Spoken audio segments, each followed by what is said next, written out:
Welcome to another debate of the Yaron Debates Europe series. So many people who agree that freedom of speech is under attack tend to disagree a lot about what should be the status with social media. And this discussion became even more prevalent when Twitter, for example, banned Donald Trump. So some people claim that, look, yeah, technically Twitter is private property, but it has become so big that it is the equivalent of a public square. Therefore, it cannot follow just the rules that says it's private property, we can do whatever we want. So today, hopefully, we are going to examine this discussion in more depth. So our guest today is Brennan O'Neill. Brennan has been for more than a decade the editor on Spiked, but since yesterday or since very recently, he's now the chief political writer on Spiked Online. So Spiked has been one of the most brave and uncompromising defenders of a public sphere where we should be free to say our thoughts and to speak our mind. Therefore, we're very happy to have him. And on the other side, of course, we've got Yaron Brook. Yaron is the host of the Yaron Brook Show and the chairman of the board of the Ayn Rand Institute. So the rules, the usual ones, 2 introductions. This time, Yaron is going to go first. Then we're going to let the panel discuss a bit. And then we're going to take your questions via Super Chat. So without any further delay, and of course, let me say a big thank you to the Ayn Rand Institute for supporting and sponsoring this series. And without any further delay, Yaron, the floor is yours. Thank you, Nikos, and thank you, Brendan, for doing this. Really appreciate it. Brendan and I have discussed these kind of issues in the past, and it's always a pleasure.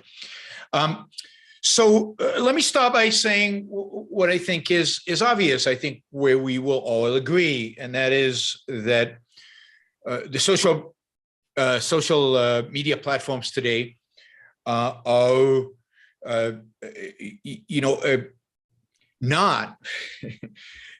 not fulfilling what they claim they stand for. That they are restricting and have a restricted speech on their platforms.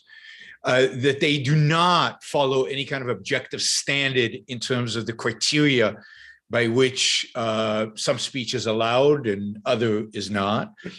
They seem to be arbitrary in the way they enforce the standards that they claim. Their terms of service are purposefully ambiguous and provide very little guidance to public intellectuals like myself and Brandon and many other people in terms of what we think we will get in trouble on and what we won't get in trouble on. There's no objective standard for these things. There's no clear criteria. And in that sense, I think they are doing a disservice to their customers. They're doing a disservice to themselves, and they're doing a disservice to debate in the world around us. So I'm not here to defend social media and the practices. Indeed, I think that their practices have been and seem to be abysmal. And there seems to be no sense in which there seems to be no corrective measures. That is, we've been complaining about this. They've been at the forefront of the debate for now several years. And there is no indication that they are learning anything from this debate. I still don't see objective standards. While I have not been, while none of my videos have been taken off platform, certainly some of them have had the COVID warnings, which I think are ridiculous and pathetic. Others have had demonetized, although I can't understand why some are demonetized and others are not. It fits into no formula that I can make any sense of. Generally, it seems that there are certain issues they don't want me to discuss, sex being one of them. Maybe they're right. Maybe I shouldn't be discussing sex. And abortion being the other, even though I tend to have their position on abortion. That is, I tend to support the right to choose, which is the platform's, the people at the platform's position typically. So I have no idea by what standard they make these decisions. And that is my main criticism. publish a standard, publish an objective standard by which you're going to make these decisions, and let us then decide whether we want to use your platform or not. The position today of the ambiguity is, I think, from a business perspective, untenable. However, at the same time, these are indeed private businesses. This is not a public square. A public square is by definition not private. One of the characteristics of anything private is that the owner of that property has the right to decide how it's going to be used. How it's going to be used includes what is being said on that particular private property. Indeed, I think free speech is a right that is dependent on property rights. Free speech only applies to my ability to say whatever I want to say on my property, not on yours. Indeed, on your property, you get to determine the rules of what I can and cannot say, just as I on my property get to determine the rules of what you can say or not say. In my house, I get to decide who comes in. If I decide not to invite fascists or communists, that is within my right. If I decide to kick somebody out of my house because of what they say has offended me, it is completely within my right. The same is true of a owner of a broadcasting station. The same is true of an owner of a theater. They get to decide what plays to put on and what plays not to put on, what movies to show, what movies not to show. So at the end of the day, free speech is restricted and limited to the space in which you have control. You can say whatever you want to say within that space. Again, you do not have, and indeed, public space is typically associated with space that is not owned specifically by anybody. And as a consequence, nobody has the right to restrict speech on that space. But the internet generally, and certainly services like Twitter and Facebook, platforms like Facebook and Twitter, are not public spaces. They are owned. They are owned by specific individuals. They are owned by specific companies that have every right to determine a policy with regard to what is acceptable and what is not acceptable on their platform, and to kick off people who they deem as unacceptable on the platform. So while they have that right, I think they're doing it poorly, but that is not, there is no job here in that sense for government. Government has no place to come in and force Twitter to carry what the government deems is appropriate, because even the government would decide, I think, on Twitter and Facebook, what is and is not appropriate to have on. I think there's few who question the fact that the government would restrict things like pornography or certain types of what's considered hate speech. I don't know what that term actually refers to. Certain types of speech would be restricted. But the government has no place here. Once you let the government come in and decide what speech is acceptable or unacceptable in a private platform, you are violating the speech rights of the platform. You're violating their right to decide what speech is acceptable and not acceptable on their platform. And of course, you're then opening out to government interference in private platforms and private speech. You're opening it up to the ability of the government to then decide what is acceptable, what is not acceptable, to regulate speech even in private places. And hopefully we don't get to that point. So to summarize, while I have a real distaste to what Twitter and Facebook are doing, I think the way to deal with it is through voluntary means of disassociating with them, or just complaining about it, or making our voices heard in terms of our dislike for what they do. If it was a true violation of free speech, then the government would intervene. I think the government intervening in these kind of cases is much more dangerous than anything that Twitter and Facebook might be doing today. Thank you. Thanks, Yaron. Brendan, you have the floor for 10 minutes. Thanks, Nikos. One of my favorite censorship stories is from the UK in 2008. In 2008, the blasphemy law in England and Wales was finally abolished. This was a law under which people had been hung, drawn, and quartered and had their tongues ripped out and had their cheeks branded and all sorts of other horrors visited upon them over the past few centuries for blaspheming against God or doubting the truth of the Bible or saying something scurrilous about Jesus Christ. Right up till the 1970s, this blasphemy law was used. In the 1970s, it was used against a publication called Gay News, which published a supposedly blasphemous poem about Christ on the cross, engaging in homosexual activity. And that was the last time in which it was used. It was a successful prosecution. People were fined and there were huge consequences. So when the blasphemy law was abolished in England and Wales in 2008, lots of rationalists and secularists and free speech warriors were celebrating, including me. The very next week after it was abolished, an advert was banned in the United Kingdom for being offensive to Christians. And this was an advert for hair products, shampoo and hair curlers and all sorts of other things. And it was an advert featuring sexy models dressed up as nuns, and they were praying to these hair products as if they were holy artifacts. And 23 people complained to the Advertising Standards Authority, and the Advertising Standards Authority ruled that the advert was indeed offensive to religious sensibility and instructed the private company that made it not to display it ever again, and they didn't. Now, the reason I tell this story is not because I think Yaron or anyone else is here to defend a regulatory body like the Advertising Standards Agency. I know that they would never do that, but I'm raising it to point to what I consider to be one of the most serious problems of the early 21st century, which is the outsourcing of censorship.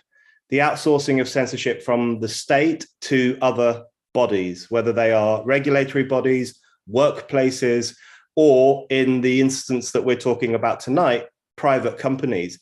And I think the thing that concerns me when I speak to libertarian friends of mine who I agree with on many, many issues, including pretty much everything that's just been said about the problem of Twitter and Facebook and their lack of an objective standard, their lack of clear rules and clear regulations, and how that can lead you down a rabbit hole of Kafkaesque censorship.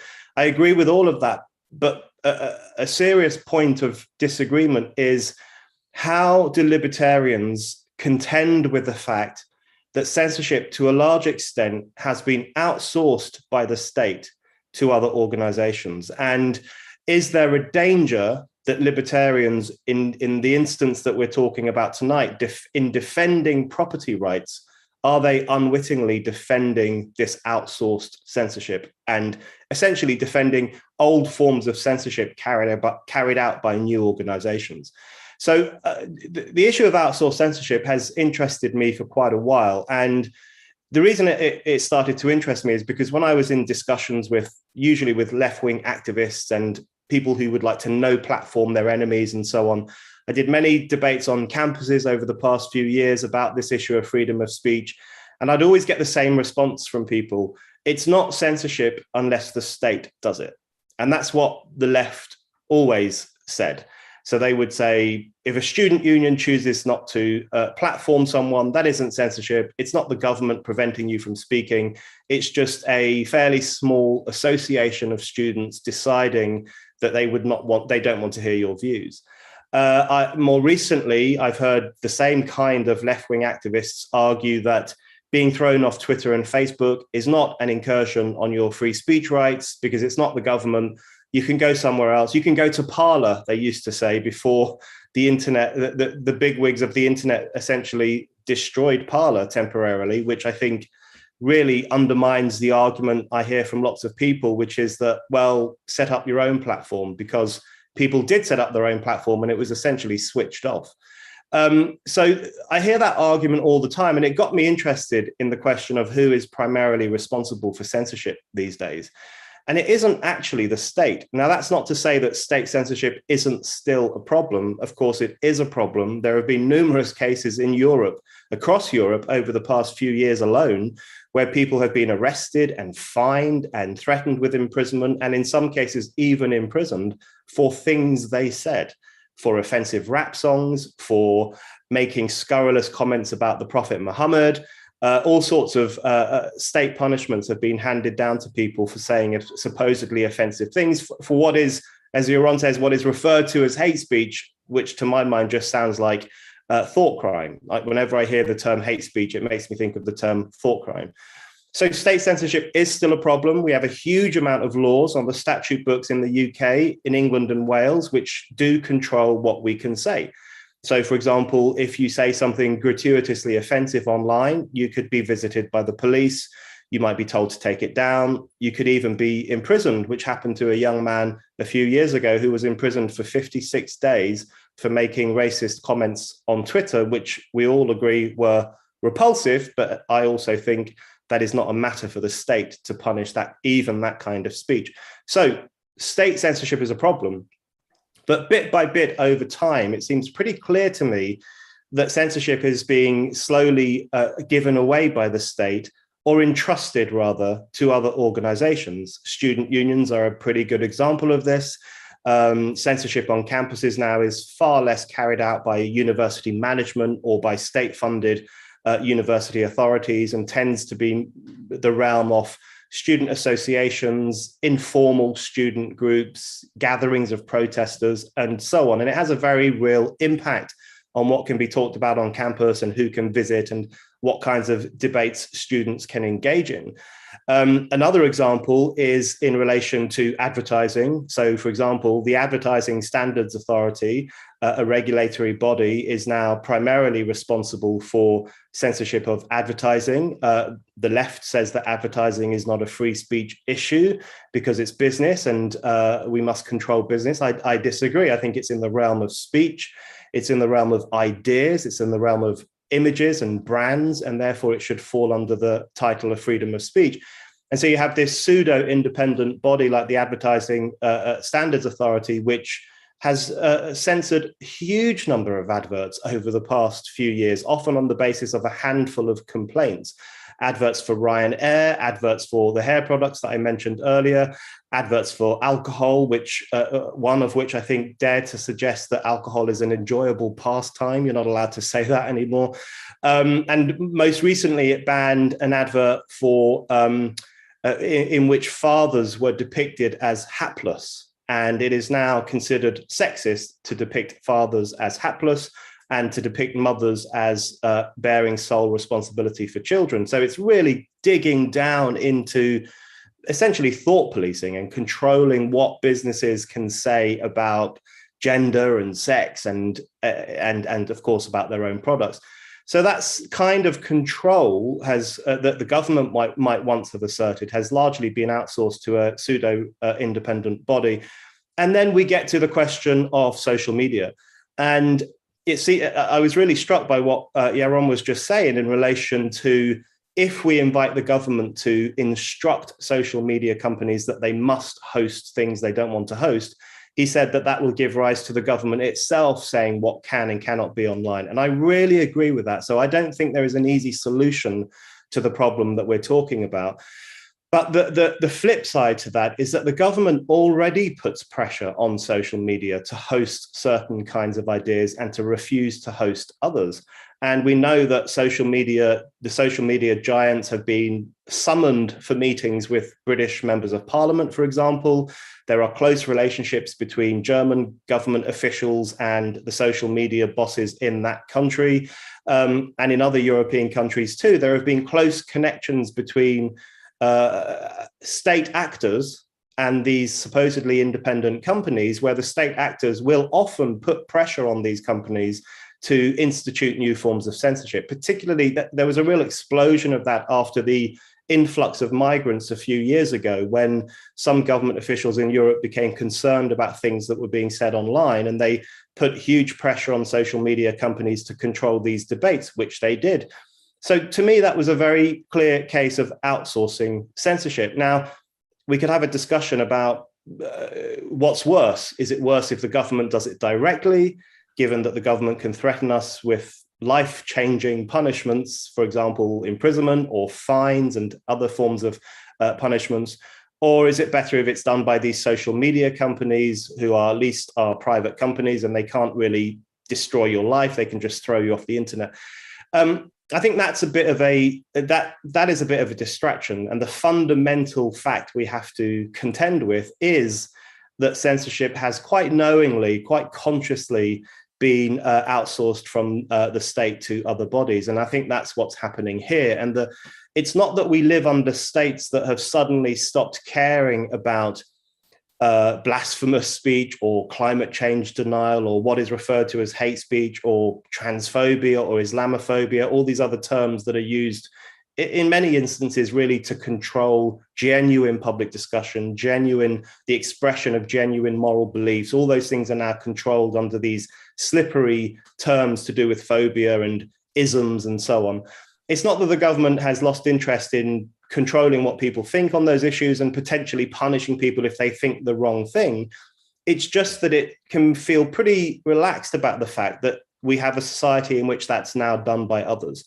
And the people it is done most clearly by is social media. That is where most people, most ordinary people, probably the only place they will encounter censorship in the 21st century is on Facebook, is on Twitter, is on these kinds of platforms.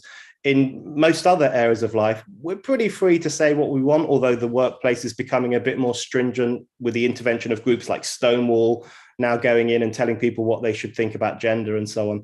But it's online on those platforms that ordinary people face censorship in a way that people in the past would have faced state censorship.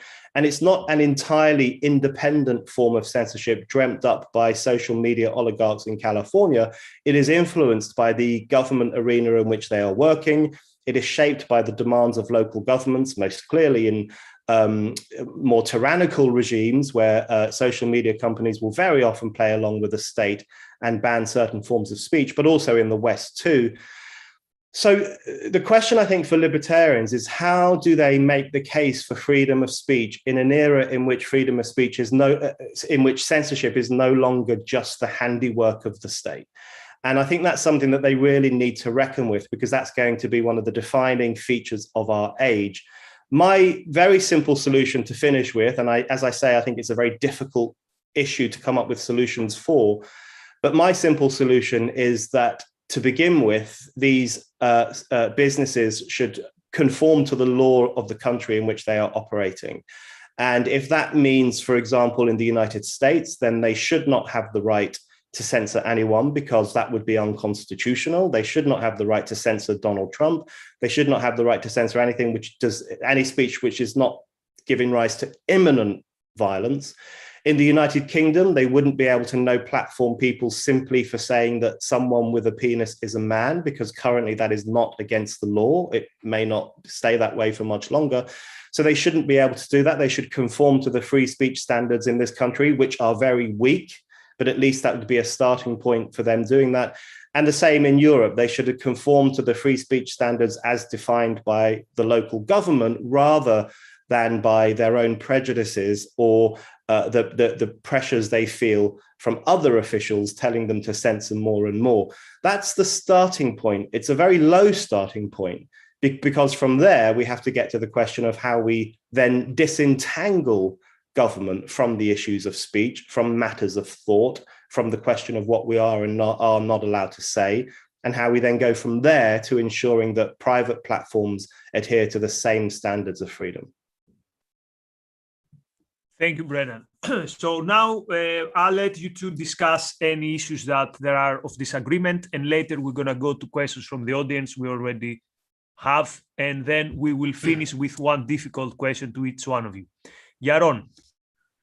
Yeah, so, we agree on much. Certainly, I don't consider the Advertising Standard Authority to be a private entity. It is part of government. It wields government force, and it shouldn't exist. Luckily, and unfortunately, in the United States, this is the one area where free speech is very weak in the United States. What the Supreme Court has called commercial speech. The Supreme Court has ruled that the First Amendment does not apply to commercial speech. Therefore, advertising, for example, can and is regulated extensively in the U.S. And so we agree completely that is wrong. We'll get to what I think the solutions are. Obviously, I think Europe is in much more difficult a challenge than the United States is, because Europe does not have any real solid protection of even political free speech. You have hate speech laws, if you've described Islamophobia, homophobia, all these things can be prosecuted across many European countries. People forget that when Charlie Hebdo was attacked by Islamic terrorists, it was also being attacked by the French government during the same period for the kind of covers and the cartoons that it was putting out there.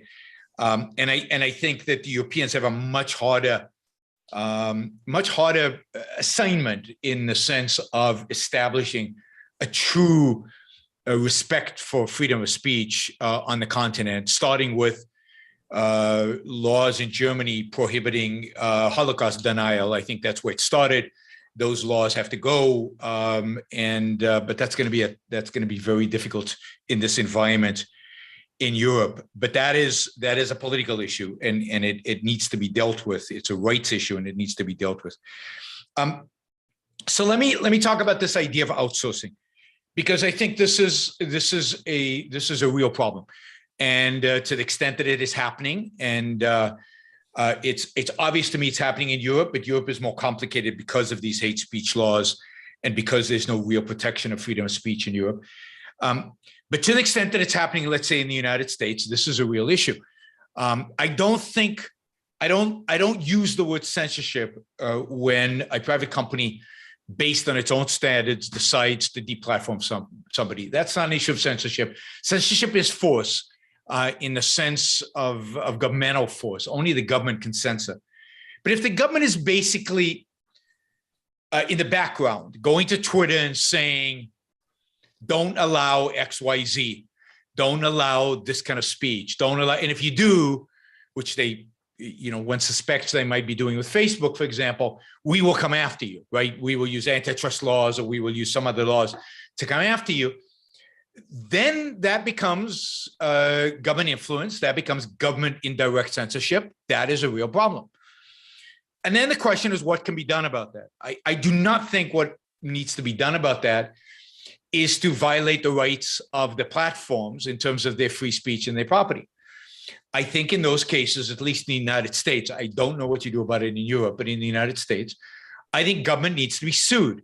That is, this is a case where we should take this to the Supreme Court and challenge the government's right to have an impact on these social media platforms and to use the social media platform as, in a sense, government agencies that are then censoring. So let's use the First Amendment. Let's test the First Amendment. So, for example, Donald Trump is suing Twitter for deplatforming him. But one of his arguments, maybe the most powerful argument that he has, is that they did this under the influence of the incoming administration, under the Biden administration, so under political duress. Who he should be suing, if that is the case, is the Biden administration. I think that would be much more interesting, much more legally efficacious. And if he can prove influence from the Biden administration on Twitter to deplatform him, that is something that I think the Supreme Court should rule on, and I think it should rule against the government. And there should be some kind of form of recompense from the government, partially a separation of the state from these entities. Now, generally, I think that the solution to all these problems is, a free market solution is to separate government from them. That is, the more we separate government from economics, the more we separate government from the marketplace, the more we separate government from ideas, the more free speech will flourish. We can talk about universities, which are a difficult case, given that most of them are public institutions, at least in the U.S., and therefore First Amendment should apply. And universities are a real problem because they're public institutions. On the other hand, we don't force professors to actually present all sides of a case. We allow them to present what they want to present. We don't force all student organizations to invite everybody. They get to choose who to invite. So it's a tricky situation. And I think anytime an institution, and this is the danger of inviting government to intervene, anytime an institution is funded partially owned by the government, we create real challenges and real problems, problems that can be avoided through privatization. So I want to respect private property. I want to get the state out of the business of censoring to the extent that they are. To the extent that there is this outsourcing of censorship, it needs to be stopped. In the US, we have mechanisms to do that through the court system. Europe, I think you need to establish a First Amendment. In forcing platforms to engage in speech that they do not want to engage in is, I think, at the end of the day, again, violating not only their property rights, but also their free speech rights.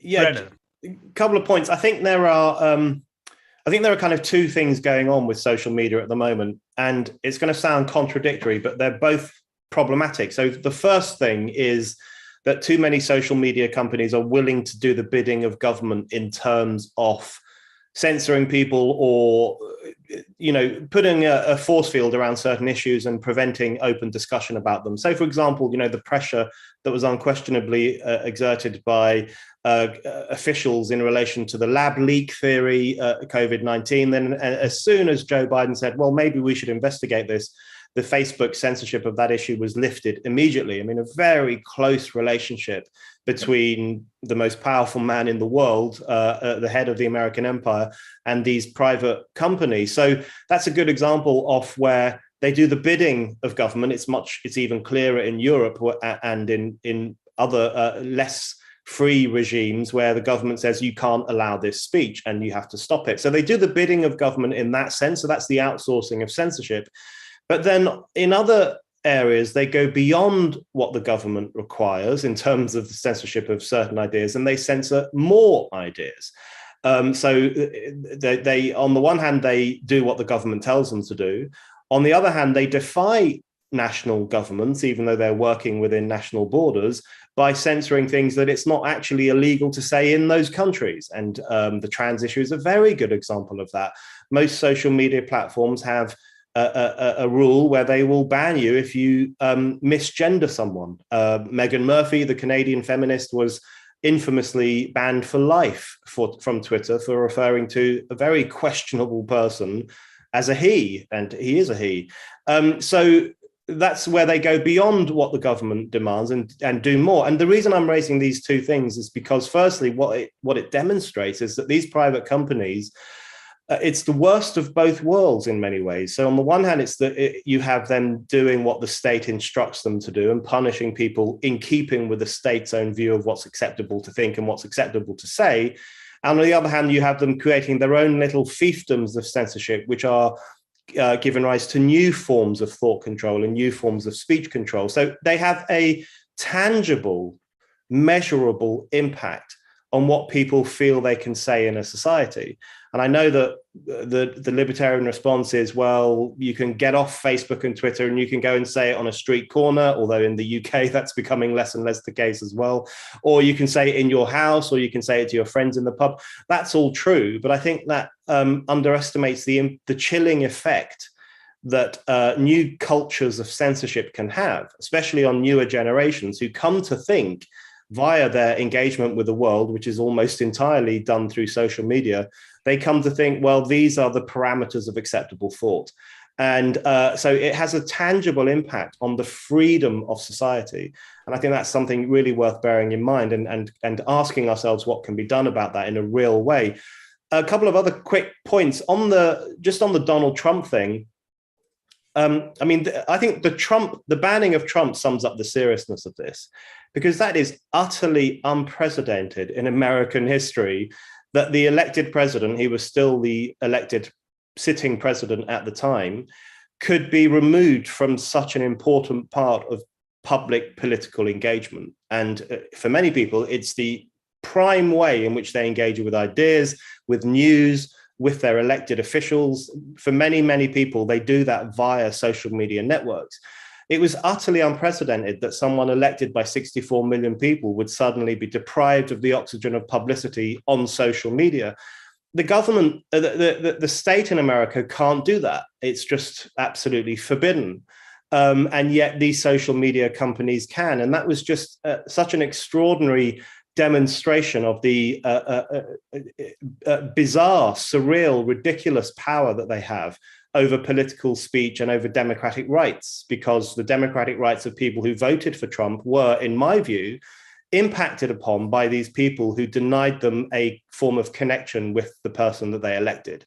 So that was a serious infringement, I think, by these companies into the public sphere and into public life.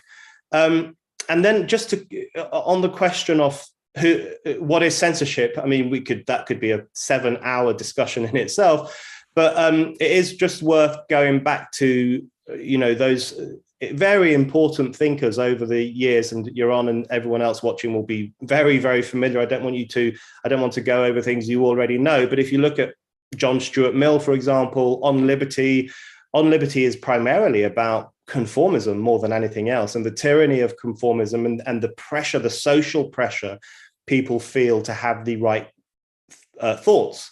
And he argues essentially that can be a more tyrannical form of control than old-fashioned legal restrictions, because then at least you know what you're up against. With social pressure, it's a bit more amorphous and strange and unnameable at times, but people feel it in a very real way. So I guess you could say it's not actually censorship if you just have 7,000 people screaming at you on Twitter and asking for you to be sacked. I mean, strictly speaking, you could say that's not censorship in the old-fashioned sense of the word, but it unquestionably has a direct impact on the level of freedom in a society and people's ability to say and think certain things. So it's the question of how do we respond to informal, non-state censure or punishment or pressure to conform? How do we deal with that? Because I think that's thrown into sharp relief by this issue. The final point I would make, just to throw this out to the audience at some point, perhaps, what is more important, property rights or freedom of speech rights? And I know that's a stark question, but I think it might well come down to that soon. It might well come down to the question of what is more beneficial for society. And Yaron said earlier that freedom of speech is essentially built on property rights. You have the freedom to express yourself in certain environments and perhaps not in others. I disagree with that. And I think actually freedom of speech rights are the foundational stone of society more broadly. And every other freedom either springs from those or sometimes conflicts with them and therefore has to be worked out. And I think this is a good example of where property rights are in conflict with freedom of speech rights. And I really do think we have to, there's going to come a point very soon when we will have to choose to elevate one above the other.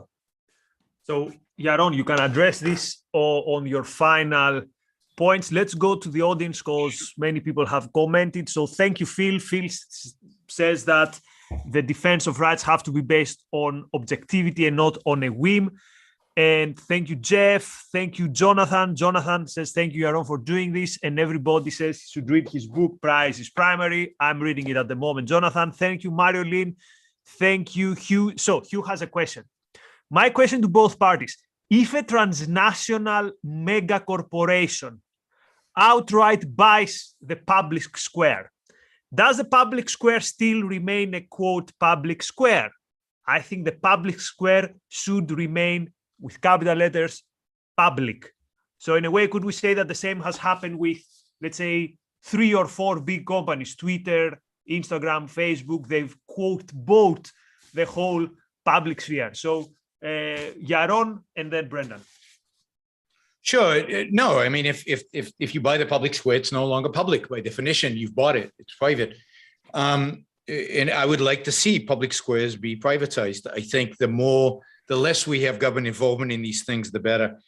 What was the other part of his question? That was basically it, that we need, though, a public sphere because that's where we exchange ideas. That's where we fight for the things that we consider right. And history has been made basically by...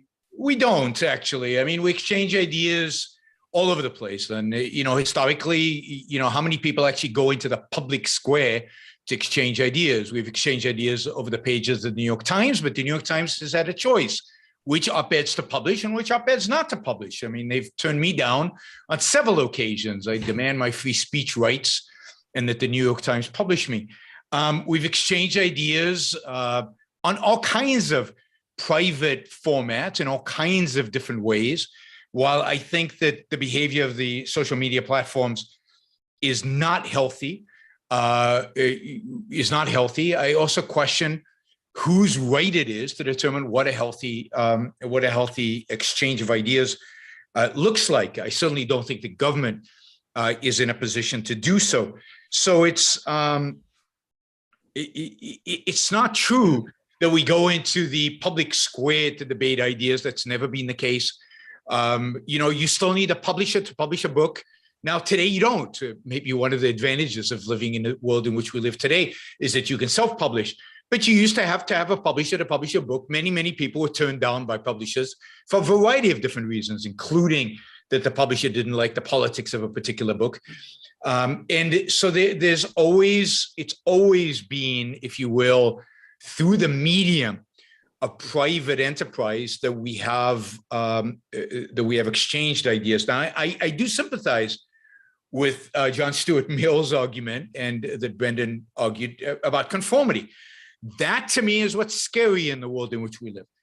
The fact that we live in a society that wants to conform, that seems to conform. By the way, on both sides, I see the right, and I don't know where to put Brendan exactly, right, left, wherever. But I see certain elements in the right conforming around a particular agenda.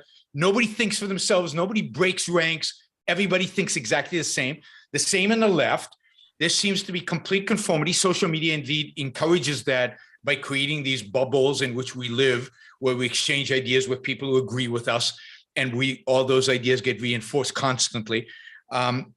So I worry about conformity, but the way to break conformity, the way to challenge conformity is by doing what we're doing, what Brendan does regularly, by publishing and arguing from a perspective that is not mainstream. What I do in debating people and in publishing and arguing and doing what I do from a perspective that's not in the mainstream.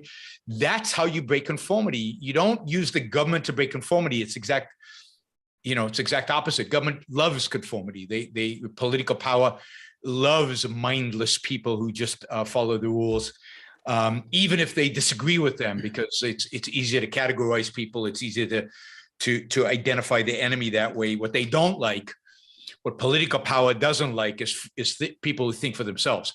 So I like all the problems that I see here. Politics is not the solution. The solution to these kind of problems is debate, argument, disagreement, and yes, starting new platforms that, while I know Paula disappeared for a while, it is back. I encourage people, if they're interested, to go and check it out and use it if appropriate. And there are other platforms, there are probably 75 different social media platforms out there these days with all kinds of different ways to do things. And indeed, if the entire right had left Twitter because of Donald Trump's deplatforming or because of Alex Jones or anybody's, then Twitter would be a shadow of what it is today. And if they'd all gone anyway, right, they would have established a different platform. Nobody left. So people don't stand by their supposed convictions. If they did, the world would be a different place. Brendan, privatizing public space. Yeah, I think that's a good question. If a private company buys up public space, is it still a public space? There was a Supreme Court case on this very question in the mid-1940s. There was a company town in Alabama, I think, and this was a privately owned town. The town was devoted to the local company for a particular purpose of work. And a woman who lived and worked in the company town was distributing Jehovah's Witness literature on a street corner, and she was told that she couldn't do that in this privately owned public area. It was forbidden to engage in those kinds of religious activities. She went to court. The court originally sided with the company, and then eventually it went to the Supreme Court, and the Supreme Court issued a ruling, which is very interesting because it talks about the importance of property rights. It doesn't just poo-poo them, but it then expresses preference for her fundamental rights under the First Amendment and her constitutional right to express herself publicly, including by distributing religious literature. That's a good ruling in my mind. And the reason that's a good ruling, I would like it to have been possibly a bit firmer, but the reason it's an interesting case is because it does weigh up property rights and freedom of speech rights. So that has been done, or in the US case, private property rights versus the First Amendment. And it kind of came down on the side of freedom of speech being an incredibly important value that probably should have preference. And that's my take on this question. My take on this question is I don't deny that property rights are important. I don't deny that it's important to have an area of life in which you or the company you own can assert your own authority. I don't deny any of that. And it's very interesting, in fact, that the idea of privacy and the idea of having your own private space in which government could not encroach really emerges around the same time as freedom of speech. So I don't think these things are contradictory. You know, in the 17th century, Edward Coke saying to each man his house is a castle. Now that's become a kind of hackneyed phrase in Britain. Every Englishman's home is his castle. And people think it means that we like to look after our homes and have a nice garden. It doesn't mean that at all. It means that it's a castle in the sense that you should not come into it. You are forbidden from entering into this home unless we invite you in. And it was really aimed at the authorities. And that idea emerged in the 17th century around the same time as the struggle for press freedom, the struggle for freedom of speech. So these are not contradictory ideas, and in some ways they're very complementary, especially at the individual level, especially at the level of, in the US, I guess you'd call it your First Amendment rights.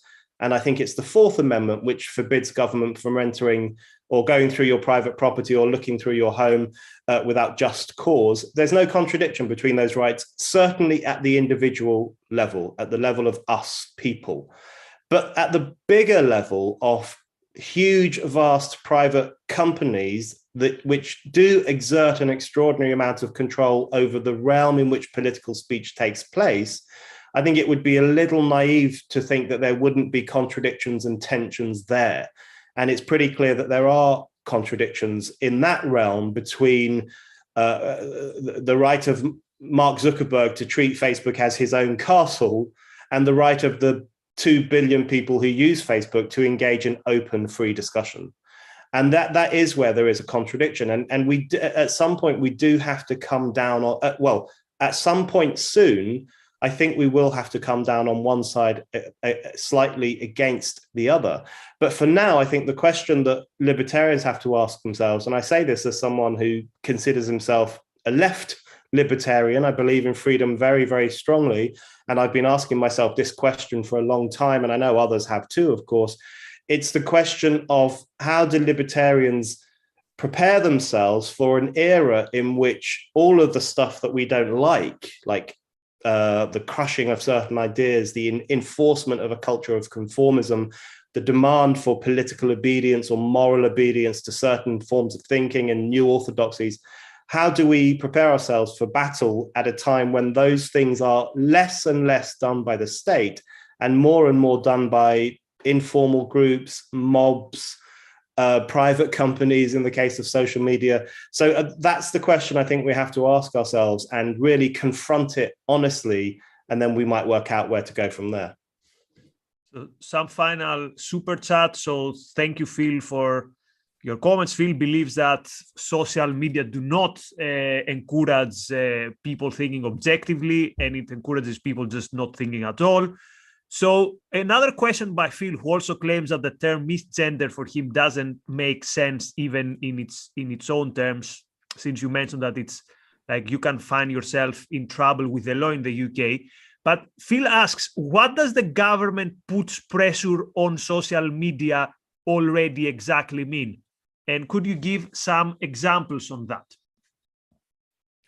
Yeah, so in the UK, for example, social media bosses have been called to parliamentary committees to answer to MPs, to answer why they aren't clamping down faster and harder on certain forms of speech, like, for example, Holocaust denial or racist speech or misogynistic speech or the promotion of certain forms of dieting in relation to body image and so on. So members of parliament have quite openly, I always think that parliamentary committees look a bit like a show trial anyway.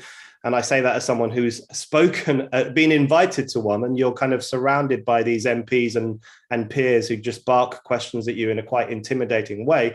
So anyone who's seen those kinds of exchanges will know that the government officials or MPs or representatives of the state have exerted quite publicly pressure on social media companies to be firmer in what they take offline and faster in the way in which they do it. And of course, that's not the only arena in which it's happened. The online harms bill in the UK is a very clear expression of a desire by government to put more pressure on the architects of the internet to be more swift and more decisive in what they remove and how they control speech. So, imagine you're a social media boss working in the United Kingdom, and you see the online harms bill floating around and coming into power and so on. You know what needs to be done. You know how you have to play the game, and therefore you're going to do that. So that seems to me a pretty clear case of outsourcing censorship, even though the actor in that case is the government, but the enforcer will tend to be social media companies. So it's that close relationship. And there have been similar discussions in Europe. So, but it's that contradictory thing, because on the one hand, I criticize social media companies for doing what the government tells them to. And then on the other hand, I criticize them for going beyond the remit of our elected governments by banning speech that's not actually illegal. So I know that is a contradictory position to take. But the reason I do it is because I want to defend freedom of speech in all instances. So I want to defend freedom of speech against the government, which still has laws and rules about what we can say. And I want to defend it against the social media companies who have their own prejudices and their own ideologies and who want to ban forms of speech that are not currently banned on their platforms, at least. So I want to push back against both of them in different ways for encroaching upon what I think we all agree is the most important freedom in the world. Actually, I don't think we all do agree, but what I consider to be the most important freedom in the world. So thank you, Tessie. Thank you, Phil. Thank you, Marilyn. Jeff says, don't we all have our lines drawn? They now will take my job from me if I am unvaxxed. What's next? What next? They kick me out of my apartment or neighborhood. Taking my home is my line. And indeed, we've seen people of more, let's say, extreme right-wing views in the US, where their bank accounts were closed, they cannot go to the gym, and things like that. Enric says, to have more free and open debate on private property platforms is through changing the culture. So to answer Brendan, Enric's solution is fight to change the views in the culture. So many thanks to our super chatters. We can't take any more questions because we have to go for the final points to our two speakers. So Yaron, the difficult question for you, I think it was actually asked by Brendan. So what happens when property rights and freedom of speech come into conflict? And let me give you a scenario. 2024, let's say Trump wins the primaries in the Republican Party. So you have the odd situation where the candidate is nowhere on social media. And we've seen that even mainstream media, remember, I think it was CNN, that they wouldn't show his, at some point, the panel would say, okay, please cut the interview. I don't want to see Trump anymore. So wouldn't you say that this is more fitting to a banana republic, as the left would call it back in the day, which the left now, for some reason, likes all these things, rather than in a republic like the United States? Well, yes. I mean, if Trump is the nominee of the Republican Party in 2024, we can declare the United States a banana republic, no matter what social media does.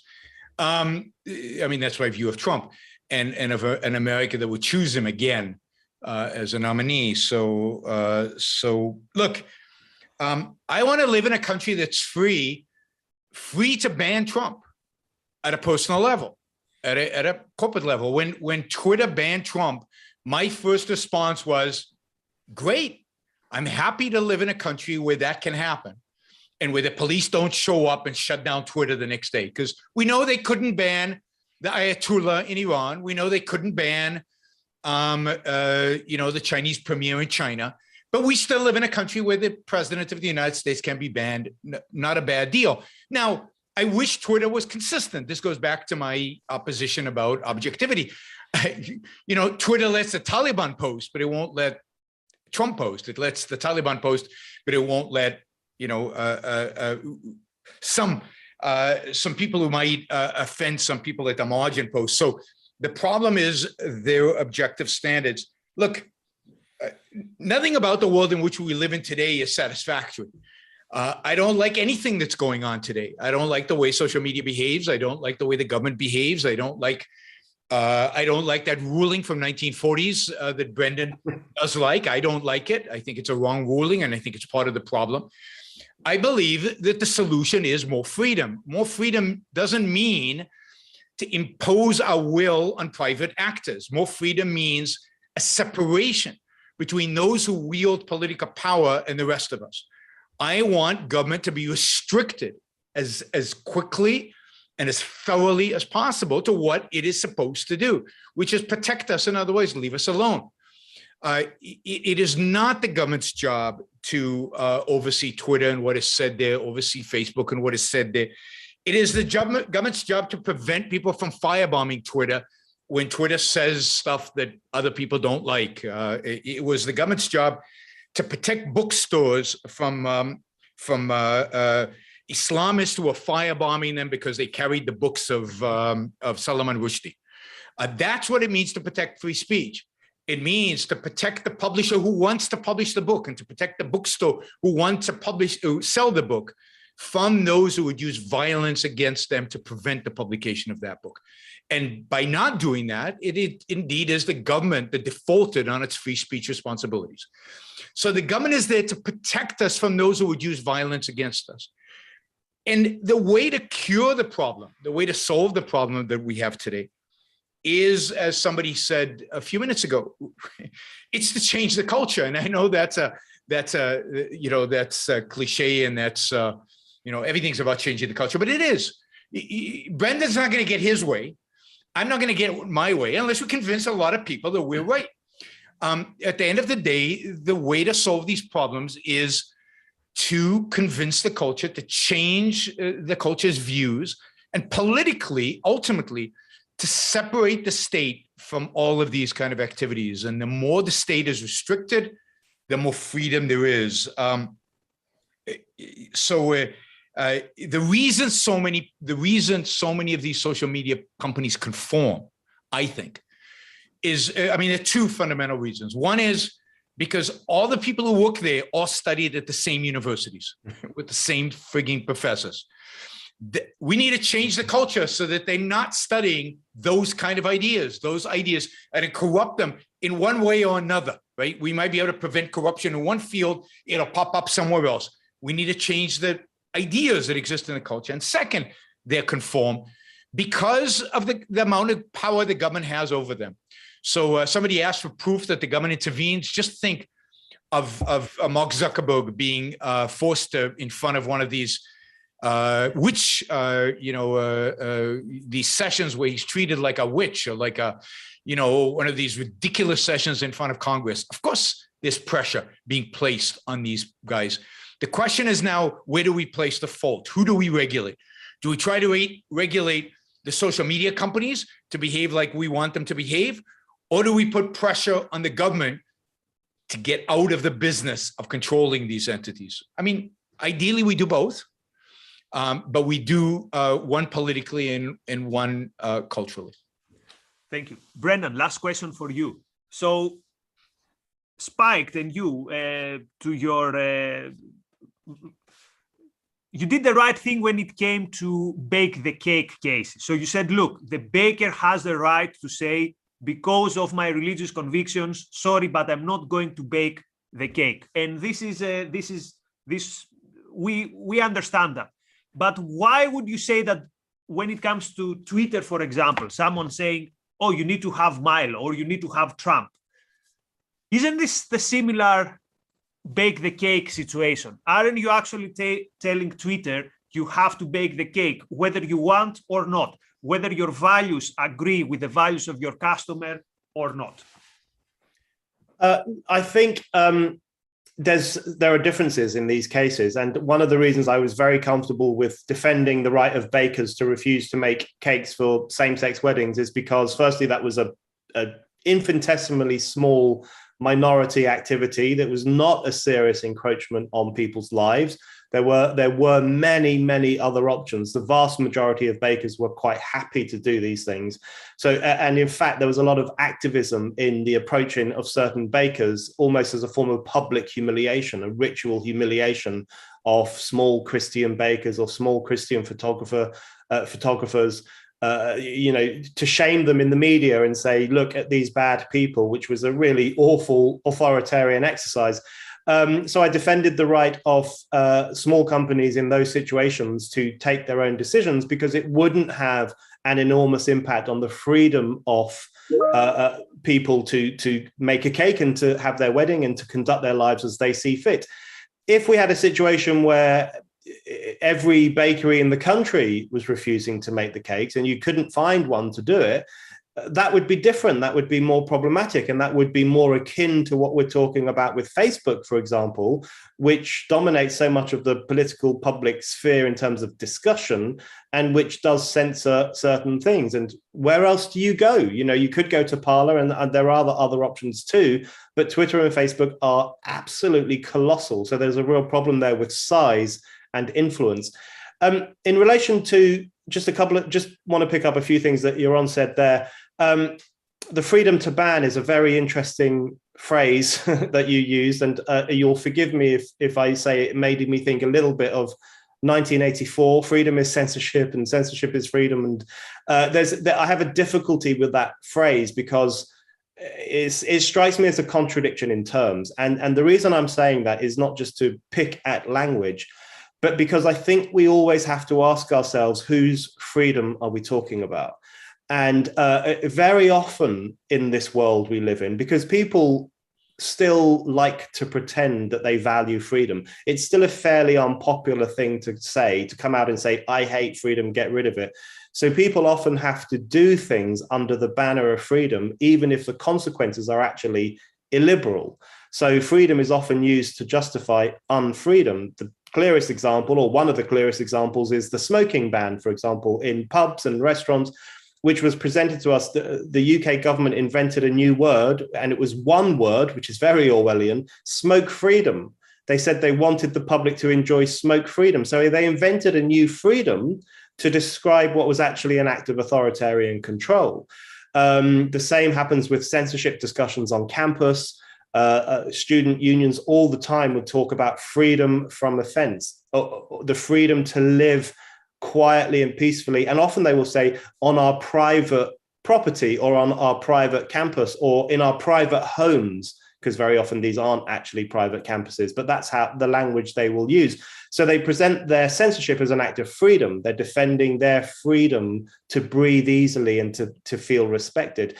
And likewise, in relation to social media, their freedom to ban Donald Trump is experienced by vast numbers of people as unfreedom.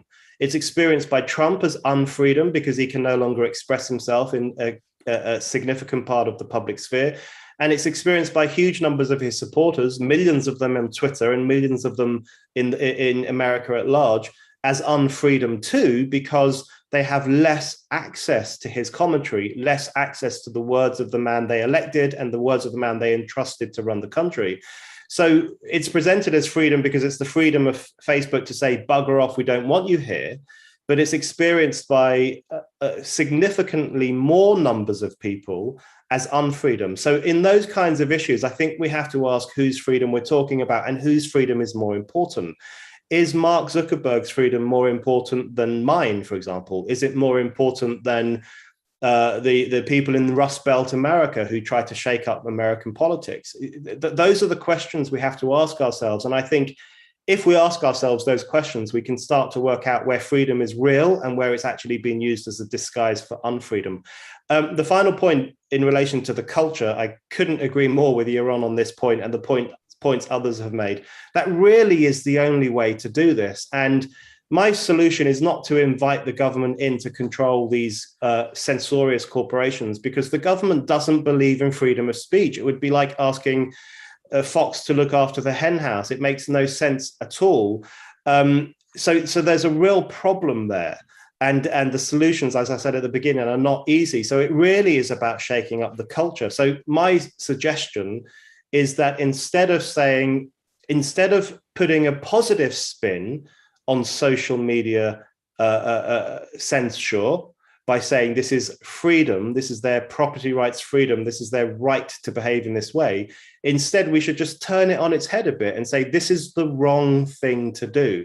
This is a mistake, and you are undermining the culture of freedom. So it might be as subtle as that. So holding back from saying this is their private property rights and it's an expression of their freedom, and instead saying this is an imposition on society and you've made a terrible, catastrophic error in making this choice.